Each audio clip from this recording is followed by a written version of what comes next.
हिंदसदवंदियाणं तिरुवणहिदमधुरविसदवक्काणं अन्तातीतगुणाणं नमो जिनाणं जितभवाणं।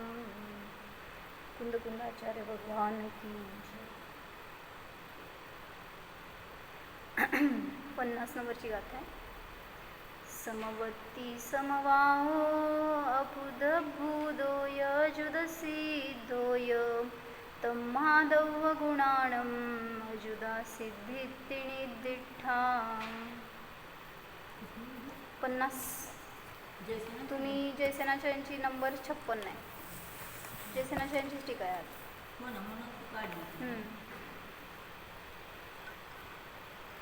तर काय सांगितलं होतं अर्थगाथेचं? समवर्तीपणा हाच समवाय आहे, तोच अपृथकभूतपणा आहे आणि तोच अयुत सिद्धपणा आहे किंवा तीच अयुत सिद्धी आहे. म्हणून द्रव्यगुणांचं अयुत सिद्धी आहे असं भगवंतांनी सांगितलेलं आहे. मग इथं सांगितलं की द्रव्य आणि गुण ज्यांनी सर्वथा भिन्न मानले प्रदेशाच्या अपेक्षेने पण, आणि त्यांचं समवाय होऊन मग कार्य होतं, म्हणजे ते तो गुण त्या द्रव्याचा म्हणला जातो असं वगैरे ज्यांचं कथन आहे त्यांच्या अपेक्षेने हे सगळं खुलासा करून सांगितलं. मग आपण सिद्धी करतोय की द्रव्य आणि गुण हे सर्वथा भेद नाही त्यांच्यामध्ये, किंवा प्रदेश वेगवेगळे नाहीत. द्रव्याचे प्रदेश भिन्न आणि गुणाचे प्रदेश भिन्न असं नाही आहे.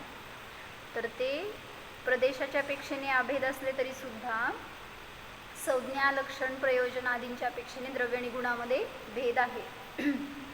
मग एवढ्याची सिद्धी करून सांगतोय. मग त्यांचं जे मत आहे ते असं आहे की समवाय नावाचा वेगळा पदार्थ आहे आणि तो द्रव्य आणि गुणाच्या मध्ये येऊन चिकटला गेल्यावर मग ते गुण त्या द्रव्याला अटॅच होतात आणि मग तिथं ते कार्य दिसून येतं. जसं ज्ञान हा गुण आत्म्याशी जोडायला मध्ये समवाय संबंध होतो आणि मग जीवाला जाणता येतं, जीवाचं ज्ञान हे कार्य दिसून येतं, असं वैशेषिक मताचं.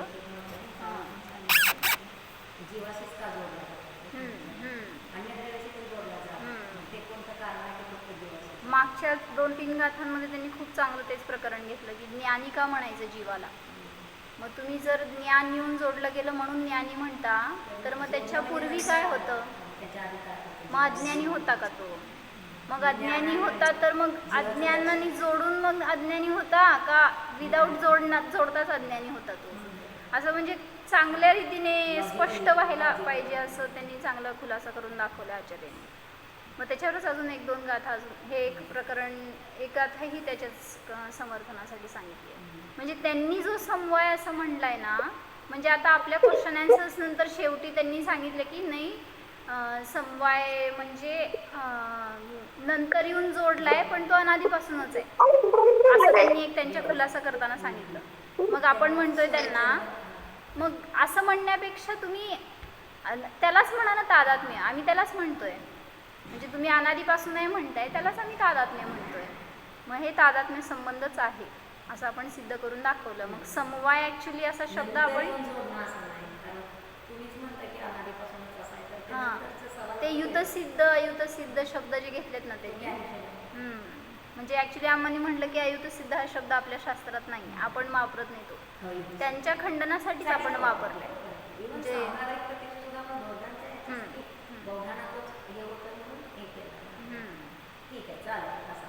मग इथं एवढंच त्याचा अर्थ होतो की युतसिद्ध म्हणजे नसलेला संबंध होता आणि आता जोडला गेला, युक्त झाला आणि त्याची सिद्धी झाली तर त्याला म्हणलं युतसिद्धी.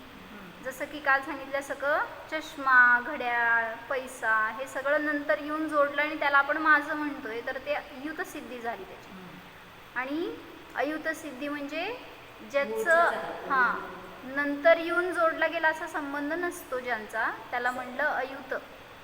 युक्त न होता एक्सटर्नली कोणीतरी येऊन जॉईन झाला आणि मग त्यांचा संबंध झाला असं कधीही नाही ज्याच्यात, त्याला म्हणलं अयुत. म्हणजे ऑलरेडी एक रूपच आहे ते, आणि अशी ती ज्यांची सिद्धी आहे ते अयुतसिद्ध संबंधामध्ये. मग द्रव्य आणि गुणामध्ये असा अयुतसिद्ध संबंध आहे. मग आपण त्यांना नाव देतोय की तुम्ही जे काय म्हणाला त्या सगळ्याला समवाय म्हणला तर आम्हाला काय हरकत नाही आहे, फक्त त्याला आम्ही तादात्म्य रूप म्हणतोय हे तुम्ही स्वीकारा. मग द्रव्य आणि गुणांचा तादात्म्य संबंध आहे हे सांगायला लागले.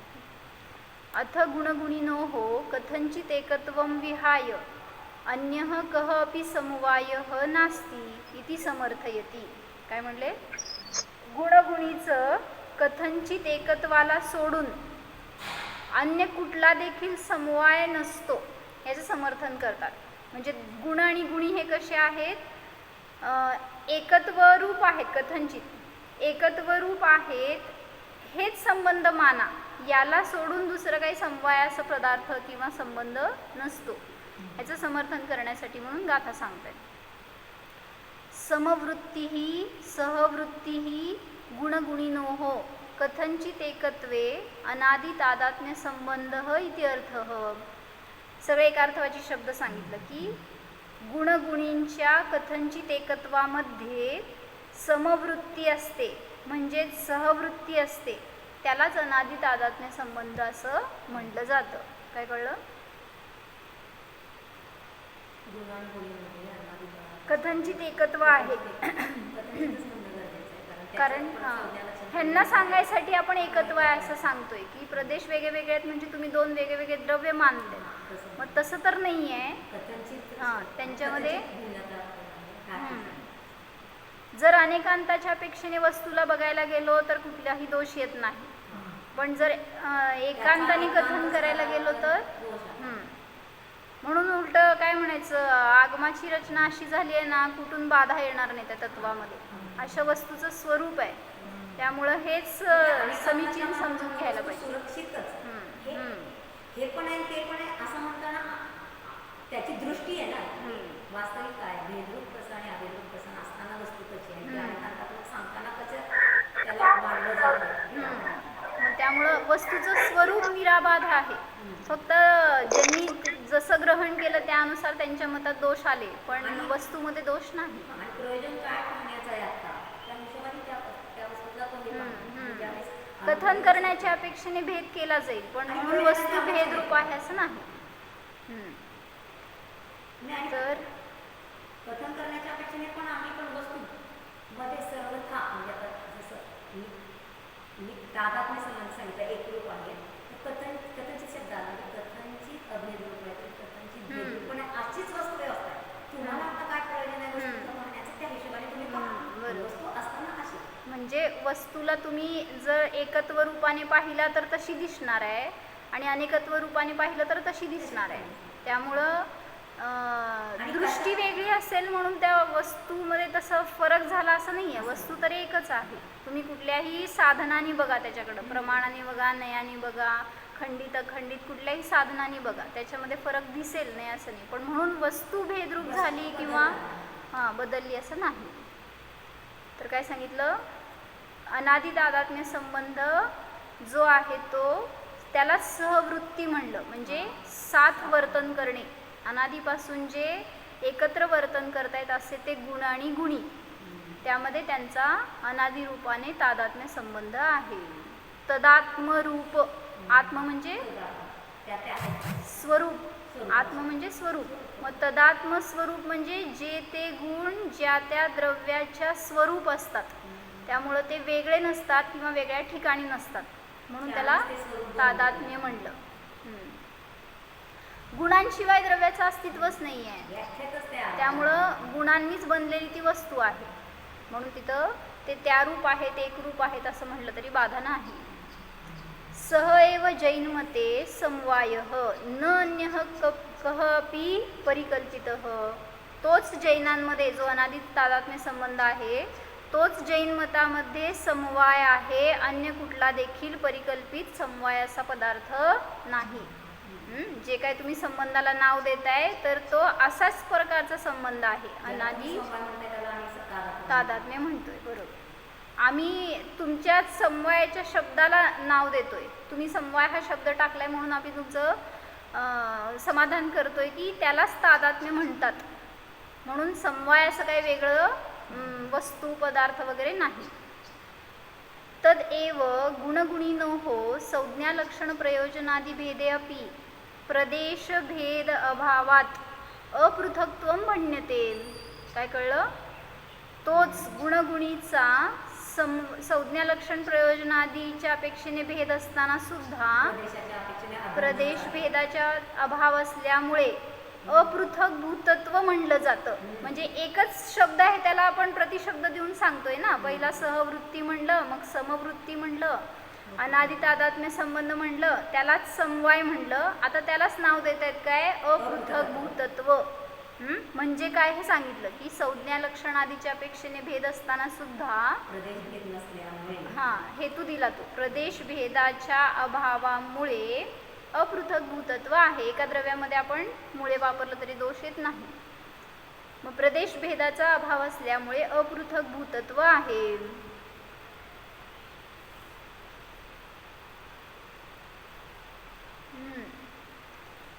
तदेव दंडदंडीवत भिन्न प्रदेश लक्षण युत सिद्धत्व अभावात अयुत सिद्धत्व म्हणते. सगळ्या शब्दांना हेतू देऊन सिद्ध करायला लागले. आता अयुत सिद्धत्व का म्हणलं? त्यालाच म्हणलंय अनादि संबंध जो आहे तादात्म्य रूपाने त्यालाच अयुत सिद्धत्व हा शब्द दिलाय का? तेच सांगितलं की तेच दंडदंडीप्रमाणे भिन्न प्रदेश लक्षण रूप युत सिद्धत्वाचा अभाव असल्यामुळे अयुत सिद्धत्व म्हणलं जातं.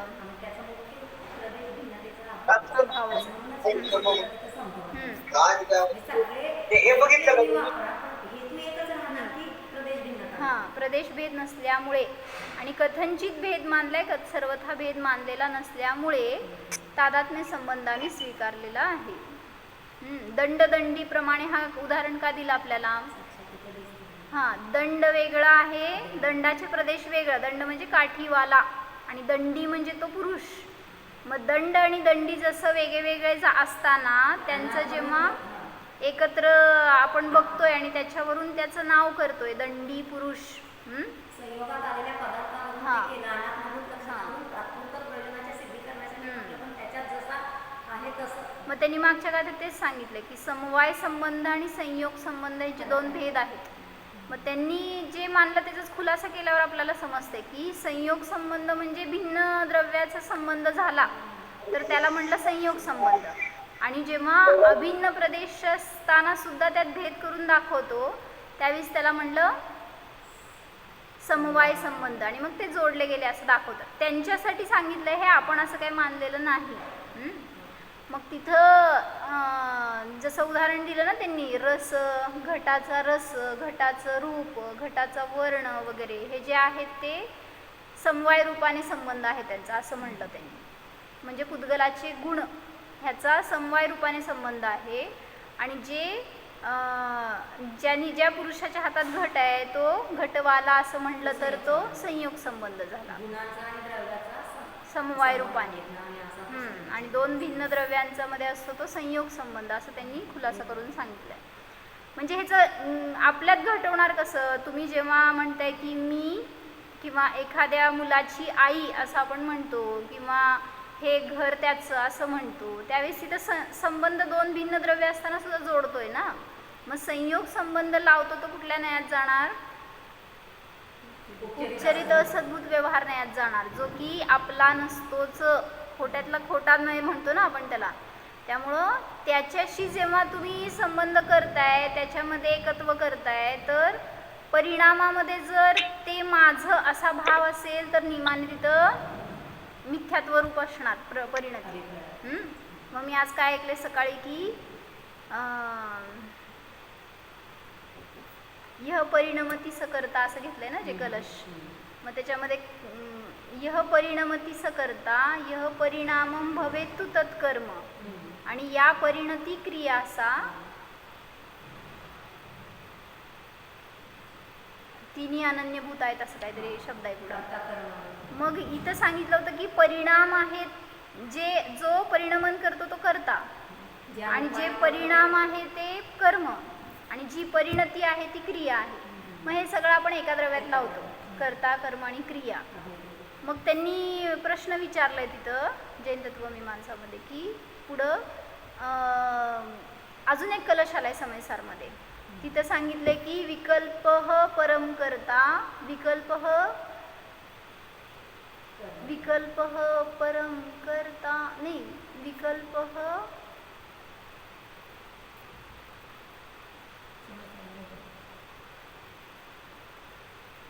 पाठ होतं कलश कसं ज्ञानावरणाचं उदय येते.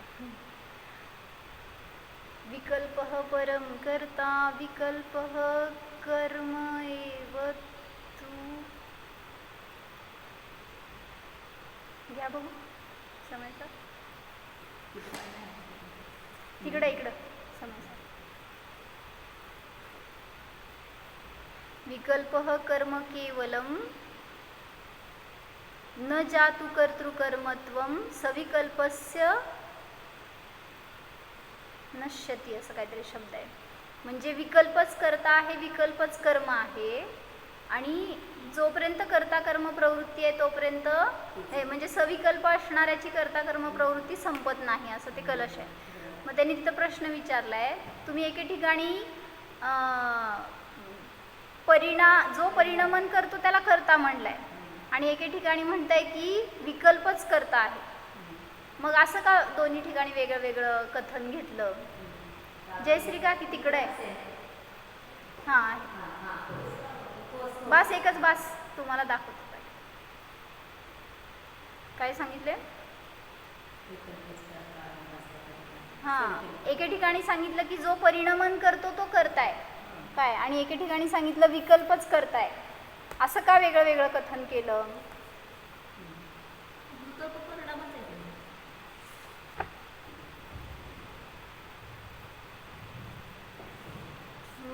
तिथं त्यांनी कसं दिलंय उत्तर. किती नंबर होतं कलश 100.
कर्ता कर्मादी करतच यायला पाहिजे ना.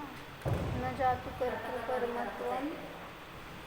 मी ऐकलं असे लक्षात कसं काय नाही राहिलं.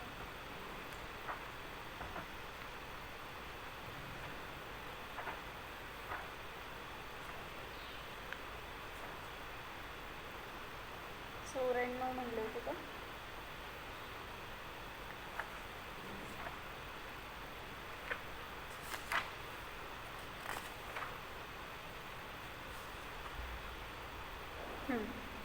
विकल्पकः परम करता त्यामुळे लक्षात घ्या. 95 नंबरचं कलश आहे. विकल्पकः परम करता विकल्पः कर्म केवलम न जातु कर्तृकर्मत्वं सविकल्पस्य नश्यती. मग इथं सांगितलं त्यांनी की जे विकल्प करणारा आहे तो करता किंवा विकल्पच करता आहे विकल्पच कर्म आहे आणि जो सविकल्प आहे त्याच्या कर्तृकर्मभाव संपत नाही. मग असं दोन वेगळं वेगळं का कथन केलं असं त्यांनी विचारलं. तर सांगितलं उत्तर त्यांनी की जो अज्ञानी जीव आहे त्याच्या खंडनासाठी सांगितलं की विकल्प करताय. म्हणजे त्याच्यासाठी स्पेशली सांगावं लागला हा कलश की जो विकल्प आहे तोच करता आहे तू करता नाही आहेस त्यामुळं त्याच्यापासून स्वतःला भिन्न बघ. म्हणजे विकल्पामुळं तू करता बनतोयस. आणि मग त्यात चांगलं घटवलं त्यांनी की तुम्ही जेव्हा काय म्हटलं विकल्प होत आहेत तर तुम्ही ज्ञानी का अज्ञानी बघा असं त्यांनी प्रश्न विचारला. हो स्वतःला तुम्ही म्हणताय ना मला खूप विकल्प होत आहेत तर तुम्ही स्वतःचा निर्णय करा म्हणले की तुम्ही ज्ञानी आहे का अज्ञानी आहे. मग त्यांनी विचारलंय समोरच्यानी प्रश्न की म्हणले ज्ञानीला विकल्प होत नाहीत का. मग होणार की पण त्याची धारा कशी आहे भलेही हे विकल्प चालू आहे तरी सुद्धा त्याच्यामध्ये तो कर्ता बनायला जात नाही. त्यामुळं मला हे येत आहे ते कर्मकृत कार्य दिसतंय हा त्याला. म्हणजे भिन्नता आहे ना ज्ञानामध्ये. श्रद्धेतून जिथं तोडलेलं आहे तिथं अहम आणि ममत्व परिणती जी असते अज्ञानीची त्याला विकल्प म्हटलं जातं. आणि जे ज्ञानी आहे तो काय करतोय, भलेही चालू आहे त्याचा पण व्यापार सगळा पर्यायामध्ये, पण तरी सुद्धा विकल्पच म्हटलं नाही त्याला, तिथं न्यायच म्हटलं म्हणजे विकल्प असं सुद्धा. कशासाठी सांगितलं मी हे तर जो उपचरित असद्भूत व्यवहारने आणि जोडताय ना तुम्ही, तर ते सगळ्यात खोट्यातला खोटा संबंध आहे. आणि जिथं आपण ह्या विकल्पाचा सुद्धा करता नाही आहे म्हणतोय, तर बहिरंगामध्ये तर कुठल्या गोष्टीचा कुठल्या द्रव्याचा आपल्याशी संबंध. त्यामुळं स्वतःला त्याच्यापासून असं भिन्नता जाणवायला पाहिजे, बघायला पाहिजे, तसं आपण भावभासना करायला पाहिजे की विकल्पाने मला सुख नाही किंवा विकल्पाने मला दुःख नाही. मग तिथं त्यांनी घेतलं की अज्ञानी काय म्हणतो, क्रोध झाला तर लगेच आपण कर्ता कोणाला बनायला जातो, माझ्या क्रोधाचा कर्ता कोण. काय म्हणले मी, समोर बाहेरच जाणार त्याचा हात. समोर जो आहे तर त्याला आपण म्हणतो की माझ्या क्रोधाचा कर्ता तो परद्रव्य आहे समोरचा. मग तिथं त्यांनी विचारलं तुम्ही ज्ञानी राहिला का अज्ञानी झालात. मग एवढं ते वाक्य वाचल्यावर असं ऐकल्यावर असं वाटलं की सगळ्याच विकल्पामध्ये आपण हे घटवू शकतो की मला अशांती झाली, अस्थिरता झाली, जे काही दोष झाले माझ्या पर्यायामध्ये आत्ता, त्याचं कर्ता कोण आहे. सगळेच हास्य, रती, अरती, शोक, भय जे काय असतील परिणाम, त्या सगळ्या परिणामामध्ये बघा ना, मला हे परिणाम झाले तर त्याचा कर्ता बाहेर कोण आहे का, कर्ता मीच आहे तिथं. मग त्यामुळं पण त्यावेळेस जर त्या विकल्पाचा करता म्हणजे आता निमित्त आहे ते बाहेर तो, आणि परिणती ती माझीच आहे कारण ते, पण ती विकल्पात्मक परिणती म्हणून अध्यात्म भाषेत ती पण बरोबर आहे की. हे कसं तोडायचंय, पहिला बाहेरच्या परद्रव्याला तोडण्यासाठी आपण उपादान दाखवतोय की तुझंच परिणाम आहेत ते. पुढं जाऊन सांगणार की परत की हे पर्याय क्षणिक आहे, ते सुद्धा आगंतुक भाव आहे, ते पण तुझा स्वभाव नाही आहे. मग तिथं म्हणून सांगितलं की बाह्य परद्रव्याकडं तुझं जोपर्यंत बघतोय की याच्यामुळं मला क्रोध झाला, याच्यामुळं मी दुःखी आहे वगैरे, तोपर्यंत तुम्ही मोक्षमार्गस्थ होऊ शकणार नाही. म्हणजे स्वरूपच समजणार नाही आहे ना काय आहे नक्की वस्तुव्यवस्था. लक्ष सगळं आपण बाहेरच्या द्रव्याकडेच जाणार आहे आपलं.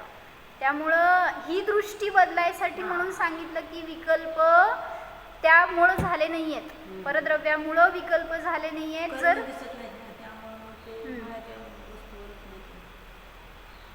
नाही स्वतःकडे क्रेडिट घेतच नाही हो आपण, स्वतःकडे क्रेडिट घेतच नाही आहे की. मग असंच विचारलं तिथं की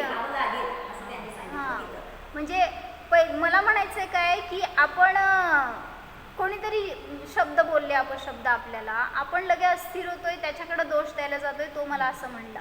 हेच अपशब्द जेव्हा त्यागीनं म्हटले त्यावेळेस ते का डिस्टर्ब झाले नाही, तो तेच शब्द आहेत त्यांनाच म्हटले तरी सुद्धा.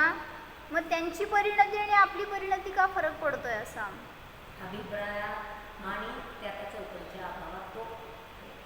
म्हणजे म्हणून सांगायचंय मला की तिथं त्यांनी कर्ता बनत नाहीत.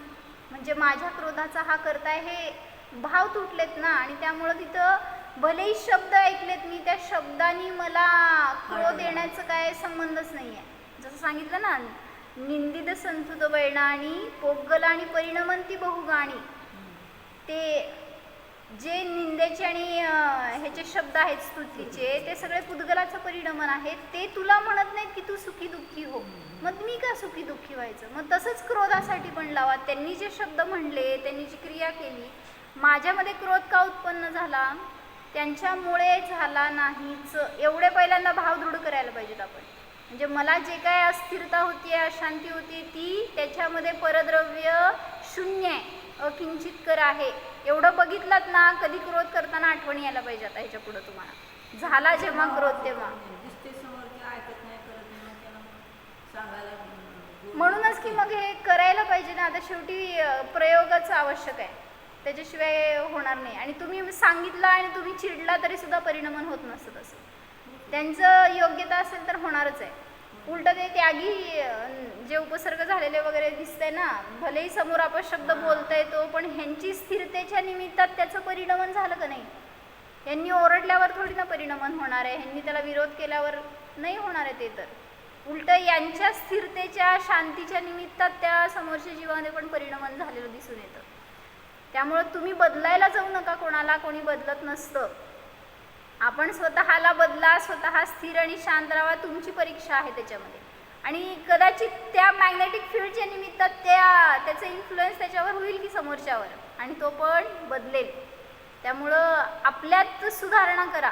जे काय आपण ऐकतोय ना, जे काय आपल्याला समजतंय तत्व रोज, तर त्याच्या निमित्तामध्ये आपल्यात किती बदल घडतोय हे आपण बघायला पाहिजे आणि करायला पाहिजे तसं. तर काहीतरी काय म्हणायचं, संसार कुठंतरी थांबायला चान्स आहे. नाही तर आपण असंच करत राहतोय तर संपणार नाही आहे. कारण ह्याच्या पुढचं तर आयुष्य भयंकर आहे आता ह्या कर्मभूमीमध्ये. त्यामुळं त्याला तरी घाबरून सुरक्षित व्हा स्वतःमध्ये, नाहीतर कोणी वाचवणारं नाही. एवढं तत्त्वज्ञान मिळालं आपल्याला तर ह्याचा उपयोग एवढ्यासाठीच करा की बाहेर जाणारा उपयोग मला स्थिर करायचा स्वतःमध्ये, आणि तोच माझा विषय असावा, माझा शुद्ध आत्मा. काल मी महाराजांची कॅसेट ऐकली होती. त्याच्यामध्ये महाराजांनी सांगितलं की भगवंतांचं दर्शन केल्यावर सम्यक दर्शनाची प्राप्ती होती, असं एक आपण कारण सांगतो. जिनबिंब दर्शन हे सम्यक दर्शनाच्या उत्पत्तीमध्ये कारण आहे. मग तिथं विचारलं की हे तर कृत्रिम बिंब आहेत, जे तुम्ही आता दर्शन करताय सगळीकडचे हे कृत्रिम जिनबिंब आहेत. जे कुठले अकृत्रिम जिनबिंब असतील तिथं जाऊन दर्शन करणाऱ्यांना तर व्हायलाच पाहिजे असं एकाने विचारलं. कारण अशी त्याची दिव्यता असते, भव्यता असते की त्याला बघितल्यावर सम्यक्त्वाची प्राप्ती व्हायलाच पाहिजे. मग महाराजांनी त्याला ऑब्जेक्शन घेतलं. महाराज म्हणले की ललितांग देव होता. कोण? म्हणजे आदिनाथांचा पूर्वभाव खूप. आणि मग तिथं सांगितलं की तो त्या ललितांच्या पूर्वभावामध्ये 32 दिवस उपवास केले होते त्यांनी. बहुतेक मुनी होते आणि त्या अवस्थेमध्ये, आणि इतकं घोर तप केलं होतं. आणि मग त्याच्यामध्ये मरण केल्यावर देवगतीला गेला आणि हा ललितांग देव झाला. पण सम्यक दृष्टी होता का नाही कुठं माहीत आहे कोणाला. मग त्यावेळेस तिथं रमला, देवगतीला गेला की तिथल्या भोगामध्ये रमला आणि विसरून गेला सगळं. इतकं उग्र तप केलेलं होतं ते सगळं विसरून गेला आणि भोगी झाला. मग त्याला कोणीतरी तिथं सम्यक दृष्टीने देशना दिली की तू स्वभावाला जा आणि तू दर्शन कर, इकडं कृत्रिम चैत्यालयांना जा, हे खरं वास्तविक आपलं कर्तव्य आहे. भोग म्हणजे हे आपलं सुखाचं कारण नाही, असं त्याचं स्थितीकरण केलं एका ज्ञानीने कोणीतरी. आणि मग त्याला ते जाणवलं की आपण चुकतोय.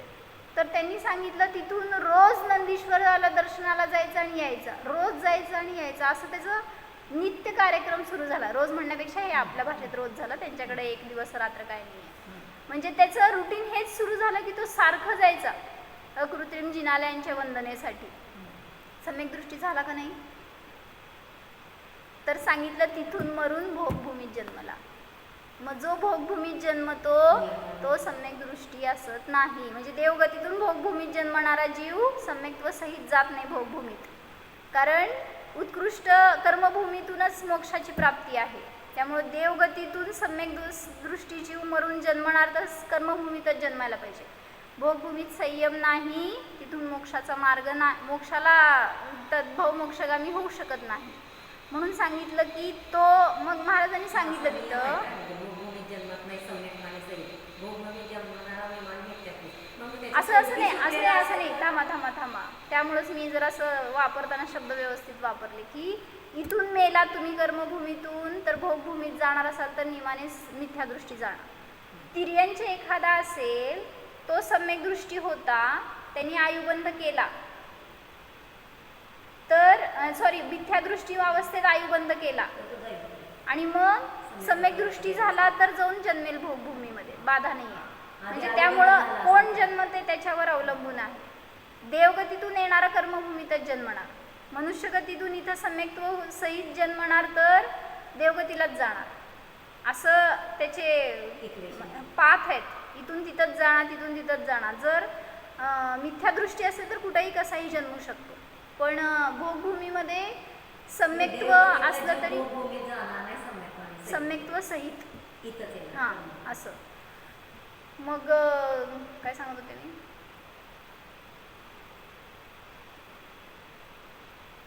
हां, महाराजांनी काय सांगितलं मग की ललितांग देव हे सगळं क्रिया केला, अकृत्रिम चैत्यालयांच्या समोर जाऊन बसायचं की दर्शन करायचं की, पण त्याला सम्यक दर्शनाची प्राप्ती झाली नाही. म्हणून तुम्ही एवढं विश्वासाने म्हणू नका मी रोज दर्शन करतोय म्हणजे मी सम्यक दृष्टीच, म्हणजे भूल आहे ही तुमची. असं सांगितलं की कृत्रिम, तुम्ही तर कृत्रिम समोर आहात म्हणले, ते तर अकृत्रिम जिनं बिंब होते जिथं तर व्हायलाच पाहिजे होतं, पण तरी सुद्धा त्याची परिणती अशी नव्हती. त्यामुळं तो मरून पुन्हा भोगभूमीत जन्मला. मग ह्याच्यावरून तिथं महाराजांनी घटवलं होतं की सम्यक्त्व प्राप्त करण्याची किती आज गरज आहे. ते तुमचं महत्त्वाचं कर्तव्य आहे आज. त्यामुळे इथून पुढं कुठं जाऊन जन्मणार आणि कुठं तिथं आपण त्या गतीत करणार तर चान्स नाही आहे. कारण त्याचे भाव बघा की पूर्वी 32 उपवासाचा भाव, तिथून पुढं ललितांगावस्थेमधला भाव आणि भोगभूमीतला भाव, इतके भाव गेले त्याचे पुढं. म्हणजे किती सागरांचं आयुष्य ललितांग देवाचं तर. आणि मग तेवढ्या काळपर्यंत तो पुन्हा मिथ्यात्वामध्ये भटकला. म्हणून सांगितलं की आज मिळालंय ना तर याचा पुरुषार्थ करा. द्रव्यगुण समजतंय आपल्याला, ही सगळी वस्तुव्यवस्था समजून घेतोय तर याचा उपयोग स्वतःकडे जाण्यासाठी करा. माझ्यामध्ये हे गुण आहेत आणि मी असा गुणवान आहे असं स्वतःला जाणलं तर काय अवघड आहे सम्यक दर्शन आपल्यासाठी. सोपं आहे असं समोर ठेवा आणि करा तर सहज होणार आहे, नाहीतर नाही. तर तेच सांगितलं, दंड आणि दंडीप्रमाणे भिन्न प्रदेश लक्षण युतसिद्धत्वाचा अभाव असल्यामुळे अयुतसिद्धत्व आहे. कोणामध्ये? द्रव्य आणि गुणामध्ये. तस्मात् कारणात द्रव्यगुणानां अयुतसिद्धिः इति कथंचित अभिन्नत्वसिद्धिः इति. त्यालाच म्हणलं, म्हणून त्या कारणाने द्रव्यगुणांचं आयुतसिद्धी आहे, अशा प्रकारे कथंचित अभिन्नत्वाची सिद्धी होते असं खुलासा करून सांगितलं. निर्दिष्टाः कथिता इति. अशा प्रकारे निर्देशन केलेलं आहे, कथन केलेलं आहे. म्हणजे समजून काय फायदा होतो? म्हणजे आपलं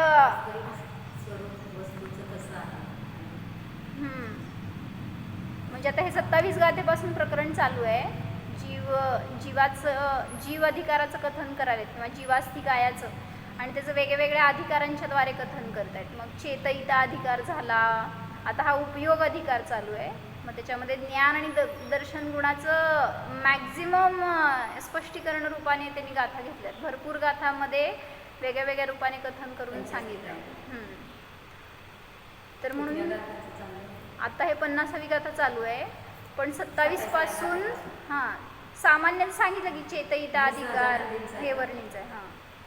आणि मग आता इथं चालू आहे हे उपयोग अधिकारामध्ये.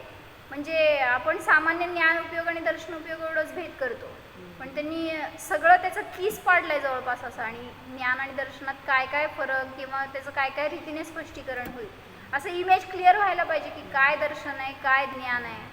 म्हणजे ज्ञानाचं ज्ञान करून घ्यायला सुद्धा आपल्याला किती अज्ञान आहे, म्हणजे ज्ञानाविषयी सुद्धा ज्ञान नाही आहे आपल्याला. तर हे सगळं जाणल्यावर समजते की आपण ज्ञानी आहोत. तर जीवाचा ज्ञानाशी अनादि तादात्म्य संबंध आहे. तसंच दर्शनाचा, आनंदाचा आदी अन्य जे सगळे अनंत गुण आहेत त्यांचा सुद्धा अनादि तादात्म्य संबंध आहे, हे घटून दाखवलं होतं.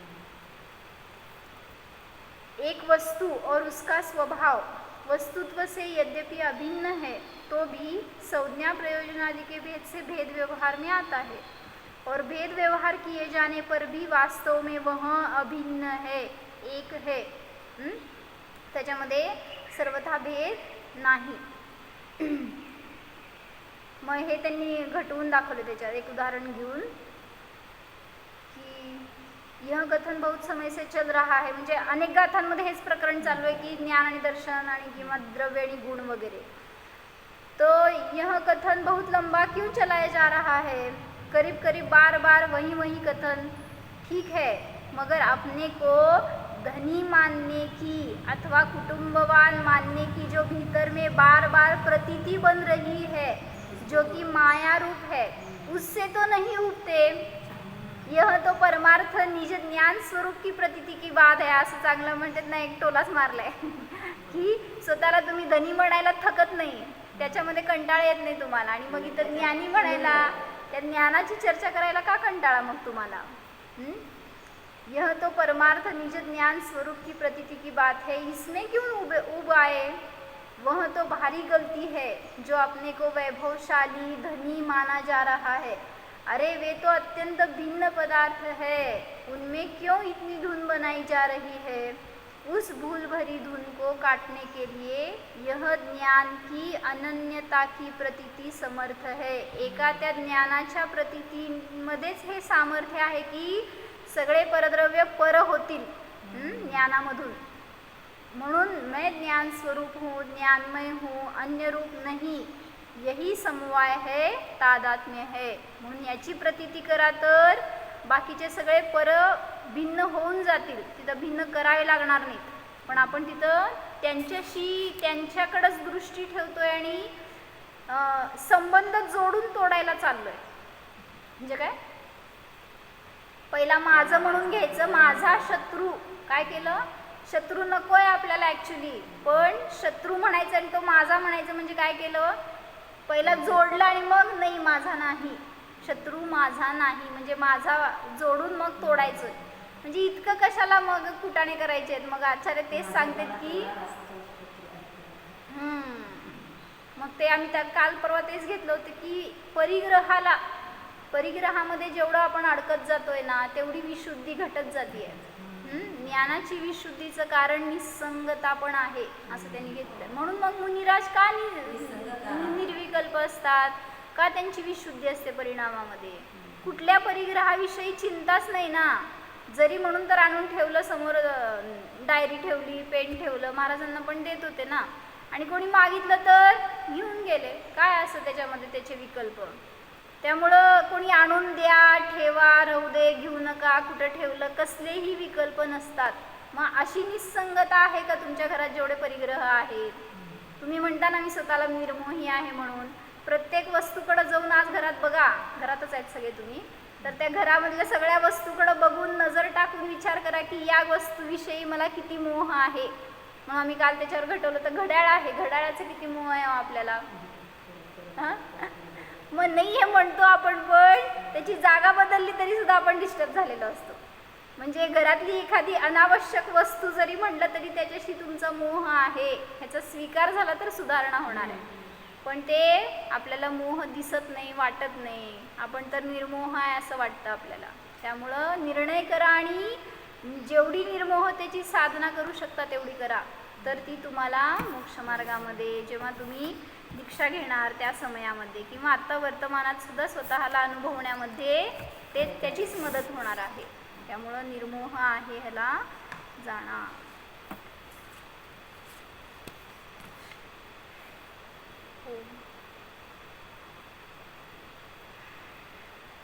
जाणा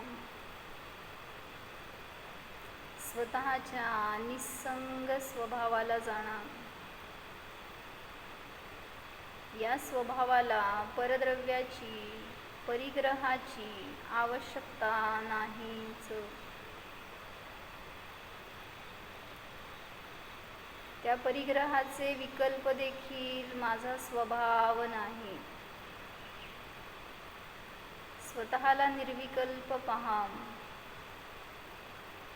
शुद्ध पहा, वीतराग पहा।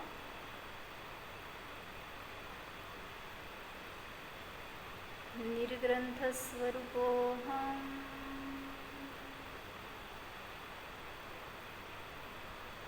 दिगंबर स्वरूपोऽहम्,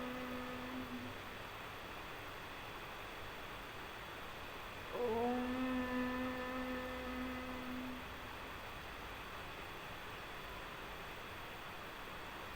विसर। नमो अरिहन्ताणं नमो सिद्धाणं नमो